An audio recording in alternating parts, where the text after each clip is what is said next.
Hello dear students. In our last class we had discussed chapter of crop production and its management, class 8 science. Okay, and as I told you that we will discuss now question answer in our next period, in our next class. So we are going to do the same thing. Today we are going to discuss question answer of chapter first, that is crop production and its management. Okay, so before of that I would like to welcome you all on your own learning platform, that is Let's Learn from the Heart. So without wasting so much time, let's start today's topic, that discussion of question answer of chapter first, crop production and management of class 8 science. So let's get started.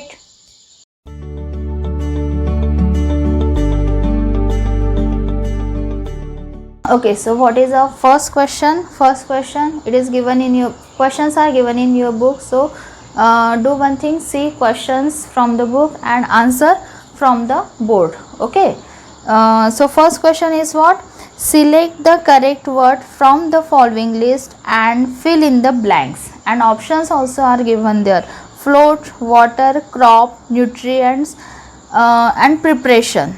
Okay, so these are options are given there.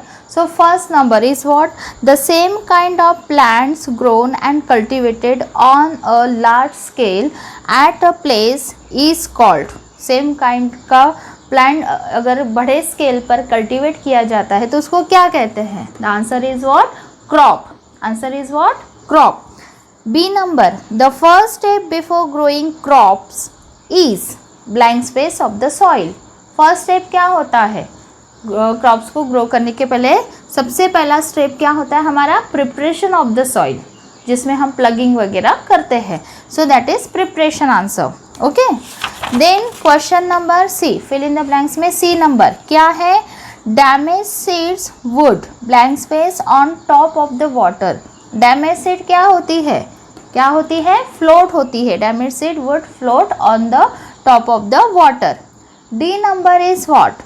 For growing a crop, sufficient sunlight and blank space from the soil are essential. So sunlight क्या क्या किस चीज़ की ज़रूरत होती है crops grow करने के लिए? Sunlight, second water and nutrients. क्या क्या चाहिए होता है? Sunlight, water and nutrients. So these are fill in the blanks.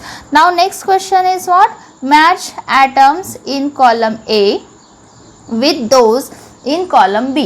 So column A में A का column B के साथ मैचिंग करना है. column A में फर्स्ट सबसे पहले क्या है? खरीफ क्रॉप्स. खरीफ क्रॉप्स 1 नंबर का है. उसका आंसर देखो क्या है, मैंने डायरेक्ट आंसर लिखा है 1 2 3 4. ये क्वेश्चंस के नंबर है and these are answers. So first क्या है? खरीफ क्रॉप. उसका आंसर क्या है? खरीफ क्रॉप कौन से है? Paddy and maize. Okay, second है रबी क्रॉप्स. रबी क्रॉप्स का आंसर क्या है? Wheat, gram and pea. क्या है? Wheat, gram and pea. Now third number, chemical fertilisers. Chemical fertilisers कौन से हैं? यूरिया, ओके, जिसमें केमिकल यूज होता है, एंड सुपर फॉस्फेट. कौन कौन सा है? Urea and super phosphate. And last है ऑर्गेनिक मैन्योर. ऑर्गेनिक मैन्योर का आंसर क्या है? Animal excreta. ओके, जो एनिमल के वेस्ट से वगैरह जो बनता है, that is what? Organic manure. और manure also we can say. So animal excreta, cow dung, urine and plant waste. Okay, so this is the fill in the blanks and this is match the following. Pause the video, note down these answers. Okay, and I am telling you now the answer of question number 3 and question number 4. Number 3 is give 2 examples of each. Okay, दो examples आपको देने हैं. ए number है खरीफ crop और B number है rabi crops. यहाँ पे मैंने दो एग्जाम्पल लिखे हैं. खरीफ क्रॉप का लिखा है पैडी, मेज. ए का आंसर है ये, ठीक है. खरीफ क्रॉप कौन सा है?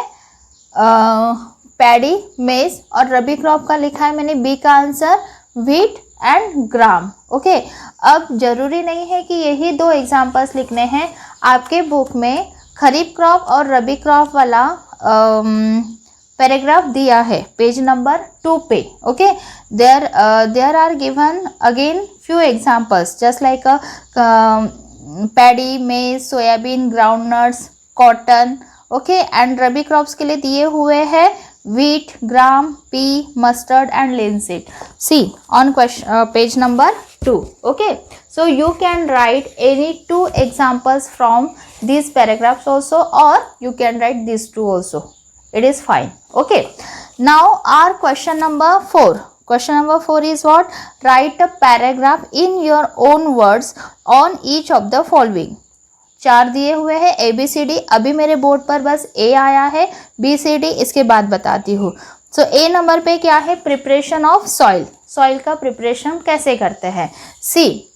सो प्रिपरेशन ऑफ सॉइल क्या है? The preparation of soil is the first step before growing the crop. हम सबको पता है कि प्रिपरेशन ऑफ सॉइल क्या है? ये पहली स्टेप है क्रॉप ग्रो करने की. Okay, one of the most important tasks in agriculture is to turn the soil and loosen it. और सबसे इम्पॉर्टेंट टास्क क्या है? और सबसे पहला ही टास्क और इम्पॉर्टेंट है कि सॉइल को क्या करना है? टर्न करना है. वो कैसे होता है? प्लगिंग से होता है, राइट? टर्न करना है और सॉइल को लूज करना है. This allows the root to penetrate deep into the soil. The loosened soil helps in the growth of the earthworms and microbes, okay, which are friends of the farmer and add humus to it. Okay, क्या होता है actually? सो जब भी हम soil को turning करते हैं, loosening करते हैं, तो आपको सॉइल में क्या बन जाती है? स्पेस बन जाती है. मैंने जब पढ़ाया आप लोगों को तभी भी बताया था.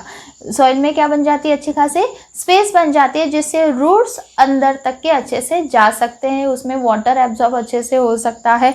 सो वही चीज़ यहाँ पर मैंने लिखी है आंसर में कि वो क्या अलाउ करता है? Loosening of the soil, that roots penetrate deep into the soil. Okay, and क्या ग्रोथ करने के लिए हेल्पफुल होते हैं? हेल्प हो जाती है अर्थवॉर्म और माइक्रोब्स, जो कि हमारे फार्मर्स के क्या है? फ्रेंड्स है. ओके, जो लूजनिंग भी करते हैं सॉइल को और हमारे सॉइल को ह्यूमस भी प्रोवाइड करते हैं. ओके, ऑल्सो लास्ट पॉइंट क्या है? Turning and loosening of soil brings the nutrient rich soil to the top so that plants can use these nutrients. क्या होता है? टर्निंग और लूजनिंग करने से जो ऊपर वाली लेयर जो सॉइल की होती है वो नीचे चली जाती है, और नीचे की न्यूट्रिएंट रिच सॉइल क्या होती है? It comes on the top surface. Okay, नीचे की थोड़ी सी न्यूट्रिएंट ज़्यादा वाली सॉइल होती है वो ऊपर आ जाती है. तो ऑफ कोर्स ऊपर अगर आपके न्यूट्रिएंट रिच वाली सॉइल है तो वो ऑफ कोर्स हमारे प्लांट्स को ग्रोथ करने में ही हेल्प करेंगी. Okay, this is the answer of A number question number 4A, preparation of soil. Okay, बड़ा आंसर है, बड़ा पैराग्राफ है, देख के डरना नहीं है, कॉपी में नोट करना है और इसको अच्छे से रीड करना है. 4-5 बार आप रीड करोगे आपको लर्न हो जाएगा ये. ठीक है, so don't worry by watching its length. Okay, so note कर लेना है. अभी मैं नेक्स्ट आंसर बता रही हूँ. Okay, now answer number B. Answer number B क्या? क्वेश्चन 4 का answer B, that is sowing. अब सोइंग क्या है ये हम सबको पता है. Sowing is the most important part of crop production. जैसे preparation of soil, it is the first and most important part, most important step of crop production. In the similar way, sowing is also most important step of crop production. Okay, before sowing क्या किया जाता है? sowing करने से पहले good quality of seeds are selected. Okay, and how it is selected I told you. water में डालते हैं. good seeds क्या होती है? ऊपर गुड सीड्स क्या होती है? सिंक डाउन होती है, और डैमेज वाली सीड्स क्या होती है? ऊपर फ्लोट होती है. So good quality of seeds are selected. Good quality seeds are clean and healthy seeds of a good variety. मतलब गुड क्वालिटी की सीड्स कैसी होती है? क्लीन, हेल्दी होती है और अलग वैरायटी की भी होती है. Okay, clean and healthy seeds are good variety. Okay, seed can be sown by seed drills और manually. एक तो seed drill के हेल्प से seed को क्या कर सकते हैं, हम sown कर सकते हैं, जमीन में लगा सकते हैं, या manually भी लगाते हैं, और एक ट्रेडिशनल मेथड भी है जिससे हम लगाते हैं. बट इतना आंसर सफिशिएंट है सोइंग के लिए. ठीक है, क्या है answer? Sowing is the most important part of crop production. Before sowing good quality of seeds are selected. Good quality seeds are clean and healthy. Seeds of a good variety. Seed can be sown by seed drill or manually. Okay, note down this answer. Now C number, question 4 का ही C number क्या है? Weeding. Unwanted जो भी plants लगते हैं हमारे crop के साथ, उसको रिमूव करना, that is called weeding. Okay, तो वही दिया है, देखो वीडिंग का answer. The removal of weeds is known as weeding. Removal of weeds मतलब कचरे को हटाना, अनवांटेड प्लांट्स को हमारे क्रॉप के साथ जो लगे हुए उनको हटाना, उसको बोलेंगे weeding. So weeds can be removed इधर manually by using tools like khurpi. एक तो मैन्युअली मतलब हाथ से फिजिकल वर्क करके उसको क्या किया जाता है, वीड को हटाया जाता है, जिसको उस टूल का नाम है खुरपी. और बाय यूजिंग वीडिसाइड्स. वीडिसाइड्स जो केमिकल युक्त होता है, स्प्रे होता है, उसमें स्प्रे किया जाता है. ओके, जिसका नाम है 2,4-D weedicides. Okay, these are spread in the field to kill the weeds. और ये स्प्रेड किया जाता है फील्ड में किस चीज़ के लिए? ताकि सारा का सारा वीड्स हम क्या कर सके, किल कर सके. Okay, this is about weedicide and this is about sowing. Note down it. Okay, this is now D number of question number 4. Okay, last question of sub question of question number 4, that is what? Threshing. तो threshing क्या होता है? Threshing मैंने बताया था कि chaff से green seed को क्या करना, सीड्स को अलग करना, that is threshing. देखो, the process of separation the grains from the chaff is called threshing. Okay, मतलब जो चाफ होती है उससे उसके ऊपर क्या लगे रहते हैं, ग्रीन सीड्स लगे रहते हैं. उस ग्रीन सीड को क्या करना है, चाफ से अलग कर देना है. That process is called threshing. Okay, so this is carried नहीं होना चाहिए था बेटा, carried out with the halwa, this is होना चाहिए था. ओके, यहाँ पे वेट.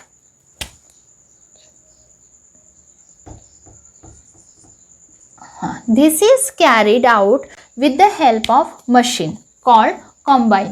ओके, और ये प्रोसेस कैसे कैरी होती है? With the help of machine, जिसका नाम क्या है? Combine. And which is in fact combined harvester and thresher. और ये मशीन ऐसी होती है कि इसी में हार्वेस्टिंग भी होती है, हार्वेस्टर का भी काम करती है और थ्रेशर का भी काम करती है. और भी है थ्रेशिंग के लिए, मैंने बताया था कि जिनकी छोटी फील्ड है, थोड़ा सा ही मतलब उनका क्रॉप निकल के आया है, such farmers use winnowing method. Okay, जो घर पे ही यूज़ की जाती है, घर पे ही किए जाते हैं, दैट इज़ विनोइंग. ओके, और जो लार्ज स्केल पर यूज़ होता है, ज़्यादा इस पर यूज़ होता है, वो है combine. Okay, and this combine machine use as a harvester as well as thresher also. Okay, so threshing क्या होता है? The process of separation of the grains from the chaff is called threshing. Chaff से grain को अलग कर देना, that is threshing. Okay, next है हमारा ये क्वेश्चन नंबर 4 के बाद डायरेक्ट मैंने यहाँ पे क्वेश्चन नंबर 6 लिखा है, क्योंकि क्वेश्चन नंबर 5 जो है उसका डायरेक्ट आंसर पूरा जैसे कि वैसे आपको बुक से लिखना है. क्वेश्चन नंबर 5 क्या है? Explain how fertilizers are different from manure. Fertilizers manure से डिफरेंट कैसे है, इसका एग्जैक्ट आंसर आपके बुक में दिया हुआ है on the page number 7. Difference between fertilizer and manure. Okay, ये जैसे कि वैसे आपको क्या करना है, कॉपी में उतारना है और लर्न करना है. कौन से पेज पर है? पेज नंबर 7 पे. Okay, so that's why I had not written here answer number 5. Answer number 5 direct book से करना है. Now let's move forward for question number 6. Question number 6 क्या है? What is irrigation?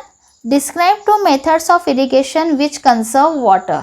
Okay. So irrigation क्या होता है, different interval में, regular interval में वाटरिंग करना क्रॉप्स को, ओके, दैट इज इरिगेशन। और उसकी दो मॉडर्न मेथड हमने पढ़ी है, स्प्रिंकलर सिस्टम और drip system. So see how to write. Answer 6 क्या है, the supply of water to crops at regular interval is called irrigation. This is the definition of irrigation. What is irrigation पूछा ना, उसका ये answer. अब पूछा है टू मेथड, उसको डिस्क्राइब करना है। So two methods of irrigation are, first method कौन सी है, स्प्रिंकलर सिस्टम, और दूसरी है ड्रिप सिस्टम। अब आपको एक काम करना है, स्प्रिंकलर सिस्टम का आंसर आपको बुक से ही लिखना है। See open your page number 9, okay, page number 9 से देखो स्प्रिंकलर सिस्टम का पैराग्राफ दिख रहा है।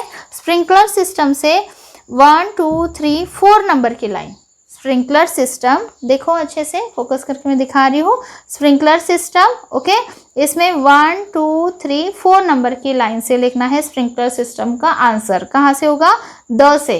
मार्क करो अपने बुक में सब लोग, ब्रैकेट बना लो या फिर अंडरलाइन करो। आंसर कहाँ से होगा, the, okay. The perpendicular pipes having rotating nozzles on top are joined to the main pipeline at regular interval. When water is allowed to flow through the main pipe under pressure with the help of pump, it escapes from the rotating nozzle. It gets sprinkled on the crop as if it is raining. इसका answer आपको कहाँ तक के लिखना है, raining तक के लिखना है बुक से।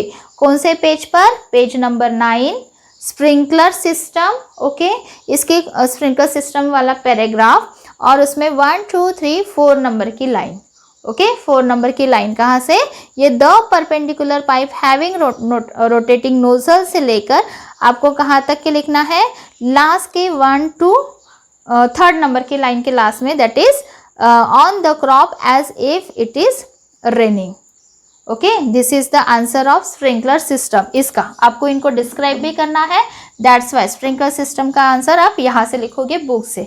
सेकेंड है ड्रिप सिस्टम। ड्रिप सिस्टम का भी आपको कहाँ से लिखना है, बुक से ही। देखो ड्रिप सिस्टम पैराग्राफ दिख रहा है आपको बुक में, ओके, बुक में इसको कहाँ से, पैराग्राफ ही देखो पूरा।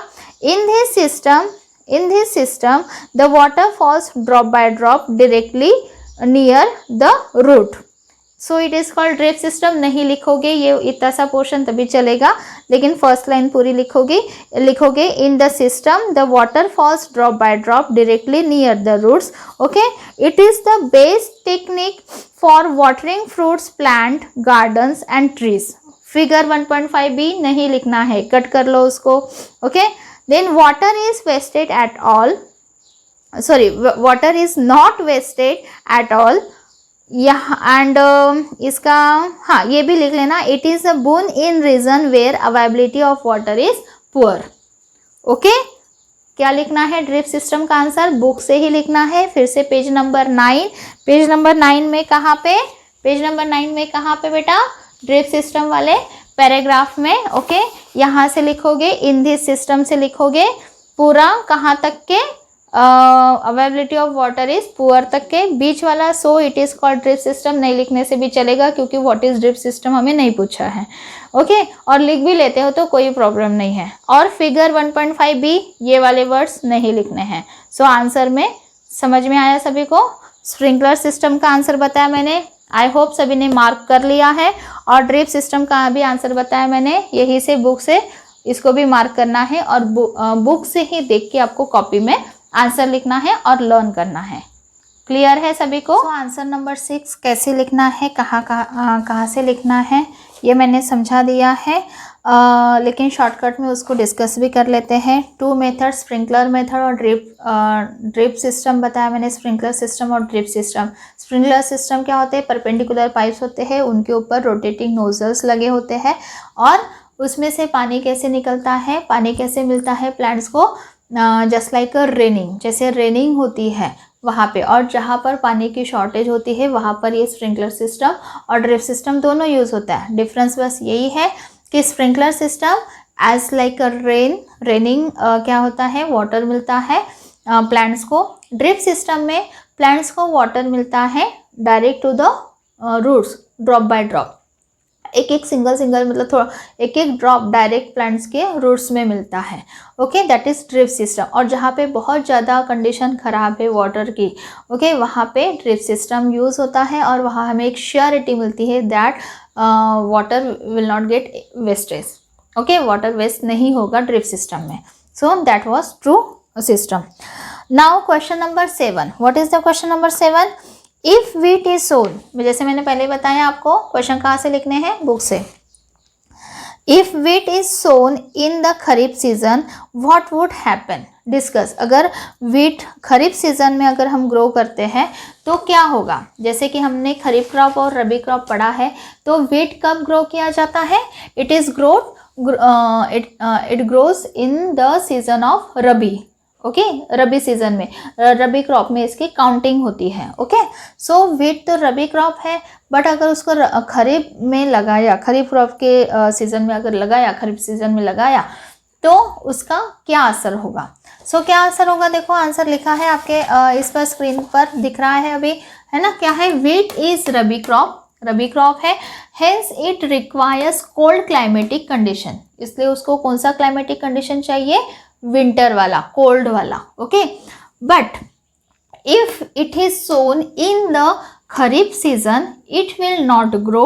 ओके, अगर इसको खरीफ सीजन में लगाएंगे तो ऑफकोर्स ये ग्रो नहीं करेगा, क्योंकि इसको तो कोल्ड सीजन चाहिए, रबी वाला सीजन चाहिए। खरीफ सीजन में लगाओगे तो वो एक तो ग्रो नहीं करेगा, अदरवाइज क्या नहीं करेगा, और may get destroyed due to excessive rain. Kharif season में रेन होता है, रेनिंग होती है। ओके, सो एक्सेसिव रेन की वजह से क्या हो सकता है? वो डिस्ट्रॉय हो सकता है। एक तो उसकी ग्रोथ प्रॉपर नहीं होगी व्हीट क्रॉप की, और दूसरा क्या हो जाएगा कि एक्सेसिव रेन जो खरीफ सीजन में होती है उससे व्हीट क्रॉप पूरी तरह से डिस्ट्रॉय हो जाएगा। Okay, this is the answer of 7। Now question number 8, what is the question number 8? Explain how soil gets affected by the continuous plantation in crops in the field। मतलब continuous अगर plantation हम करते हैं कोई एक field में, कोई एक क्रॉप का स्पेशली, तो इसका क्या बुरा असर होता है? क्या असर होता है? देखो, जैसे हमें पता है सॉइल क्या सप्लाई करती है हमारे प्लांट्स को? Minerals and nutrients. ओके, ताकि उनकी क्या हो जाए? अच्छे से ग्रोथ हो जाए। So soil supplies minerals, nutrients to the crop. These nutrients are essential for the growth of the plants. ये हमें सबको पता है कि मिनरल्स, न्यूट्रिएंट्स ये सब क्या है? प्लांट्स की ग्रोथ के लिए बहुत ज़्यादा इसेंशियल है। अगर ये सही अमाउंट में मिलते हैं तभी प्लांट्स की अच्छे से क्या हो जाएगी? ग्रोथ हो जाएगी। बट अगर कंटिन्यूस अगर हम ग्रोइंग करते हैं क्रॉप, ओके, उसी एक ही फील्ड में, और तो ऑफ कोर्स उस सॉइल को हम क्या बना देंगे? Poor in certain nutrients. मतलब कुछ एक न्यूट्रिएंट क्या हो जाएगा? बहुत पुअर हो जाएगा, मतलब ख़त्म ही हो जाएगा, और वो न्यूट्रिएंट फिर नेक्स्ट क्रॉप को मिल नहीं पाएगा। And this makes soil infertile, और इसी से सॉइल क्या बन जाएगी? इनफर्टाइल बन जाएगी। I hope you understand it. क्या है answer? Soil supplies minerals, nutrients to the crop. Okay, these nutrients are essential for the growth of plants. ये nutrients बहुत essential है, जरूरी है हमारे plants की growth के लिए। Continuous growing of crops in the same field, continue अगर same field में हमने grow करते रहे, so makes the soil poorer in certain nutrients and this makes the soil infertile, और उससे हमारी सॉइल क्या बन जाएगी? इनफर्टाइल बन जाएगी। Okay, now our last question is remaining of this chapter, question number 9। Question number 10 कुछ नहीं है इसमें। क्वेश्चन नंबर 10 में बस आपको अरेंज करना है प्रॉपर ऑर्डर में। हमने प्रैक्टिस तो पढ़ी है, एग्रीकल्चर प्रैक्टिस 1 2 3 4, बस उसको अरेंज करना है। दैट इज़ फॉर यू, ये आपको खुद करना है। ओके, क्वेश्चन नंबर 9 का आंसर मैं दे देती हूँ और डिस्कस भी कर लेते हैं। उसके बाद हमारा यहाँ पे इस चैप्टर के क्वेश्चन आंसर्स भी खत्म हो जाएंगे and then we will move to our next chapter. So note down this answer. After this I am writing answer number 9। Our last question is what are weeds, how can we control them? Weeds क्या होते हैं और इनको हम कैसे control कर सकते हैं? ओके, सो वीड्स क्या होते हैं? द अनडिजायरेबल प्लांट्स में grow naturally along with the crop are called are called weeds. मतलब हमारे क्रॉप के साथ अनवांटेड, अनडिजायरेबल, जिनकी हमें ज़रूरत नहीं है, ऐसे प्लांट्स की ग्रोथ होना, उनको क्या बोला जाता है? वीड्स, उनको बोला जाता है कचरा। ओके। और फिर there are many ways to remove weeds and control their growth. ऐसे बहुत सारे तरीके हैं जिनसे हम ये वीड्स को, अनवांटेड, अनडिजायरेबल प्लांट्स को क्या कर सकते हैं? रिमूव कर सकते हैं या फिर इनको कंट्रोल कर सकते हैं। How? Weeds can be removed by uprooting और cutting them close to the ground. Okay. इस वीड को हम क्या कर सकते हैं? एक तो पूरी तरह से अपरूट कर सकते हैं, मतलब पूरा उखाड़ के निकाल सकते हैं अगर छोटे छोटे हैं तो। ओके। और अगर बड़े हो गए हैं तो उनको क्लोज टू द ग्राउंड क्या करना पड़ता है? कटिंग करनी पड़ती है। So weeds can be removed by uprooting और cutting them close to the ground from time to time. मतलब टाइम टू टाइम, मतलब ऐसे तो नहीं है ना कि एक बार हमने उखाड़ लिया या एक बार हमने उनको close to the ground cut कर लिया उसके बाद वो फिर से ग्रो नहीं करेंगे। नो, वो बार बार ग्रो करते रहते हैं, बार बार हमें वीडिंग करना पड़ता है। सो एक ये तरीका हो गया। सेकेंड क्या है? Okay, and this is done with the help of खुरपी। किसके हेल्प से होता है ये? खुरपी के हेल्प से। Another way of to control, that is, weeds are also controlled by using certain chemicals called weedicides like 2,4-D। इसके पहले वाले क्वेश्चन में भी एक जो हमारा क्वेश्चन आया था उसमें भी हमने यही पॉइंट्स लिखे हुए थे। ठीक है, जिसमें क्या पॉइंट था? कौन सा क्वेश्चन था वो? क्वेश्चन नंबर 4 का सी, वीडिंग। ओके। उसमें भी हमने सेम ऐसे ही पॉइंट्स लिखे थे। तो अगर आप एक बार एक आंसर लर्न करते हो तो एक साथ आपके 2 आंसर्स प्रिपेयर हो जाते हैं। Okay, so weeds are also controlled by using certain chemicals called weedicides like 2,4-D। Okay, certain chemicals होते हैं जिसको अगर हम स्प्रे करते हैं तो हम वीड्स को क्या कर सकते हैं? कंट्रोल कर सकते हैं। उस प्रोसेस को बोलते हैं वीडिसाइड्स। और वीडिसाइड का एक दिया हुआ example 2,4-D। These are sprayed in the fields to kill the weeds। और ये स्प्रे किया जाता है, दिस इज केमिकल।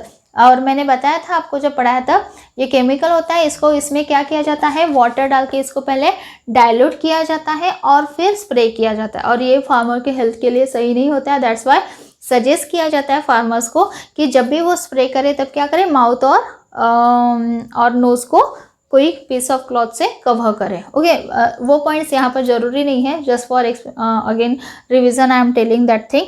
ओके, तो इस क्वेश्चन की रिक्वायरमेंट यही है, यही मतलब क्या है? What are weeds and how can we control it. तो व्हाट आर वीड्स का आंसर यहाँ तक, और इसका कैसे कंट्रोल कर सकते हैं उसका ये है, 2 तरीके।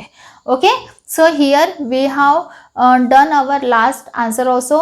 जैसे मैंने पहले बोला, आंसर नंबर 10 आपको खुद करना है, खुद से करना है। Okay, now yes, it has done finally. Okay, so if you like this video, if you like today's content, please like, share and subscribe this channel. Thank you so much for watching.